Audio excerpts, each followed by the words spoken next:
Qarabağ və Şərqi Zəngəzur iqtisadi rayonlarının ərazisi özünün mürəkkəb geoloji quruluşu və zəngin yeraltı sərvətləri ilə Respublikamızın digər ərazilərindən fərqlənirlər. Orada mövcud olan filiz, qeyri-filiz və yeraltı su ehtiyatları yerli və xarici investorların diqqət mərkəzindədir.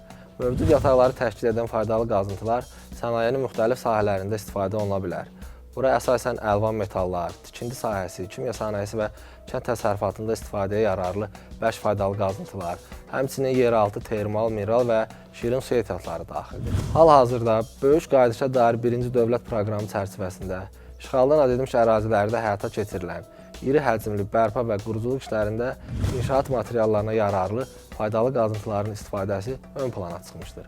Belə ki, müvafiq tikinti layihələrinin icrası ilə əlaqədar həmin ərazilərdə müxtəlif növ inşaat materialları yataqlarına, o cümlədən qum-çınqıl, qum, gil, sement xammalı, mişar daşı, üzlük daşı və digər strateji əhəmiyyətli xammal növlərinə tələbat yaranmışdır. Dövlət Mineral Xammal Ehtiyatlarından İstifadə Agentliyi olaraq mövcud tələbatın yerli xammal ehtiyatları hesabına ödənilməsi, habelə onlardan səmərəli və kompleks istifadənin təşkili məqsədi ilə müvafiq tədbirlər həyata keçirməkdəyik. Qarabağ və Şərqi Zəngəzurun bərpası və yenidən qurulmasında İnşaat materiallarına olan tələbatın əksər hissəsi həmin ərazilərdə yerləşən faydalı qazıntı yataqlarının hesabına təmin olunmuşdur.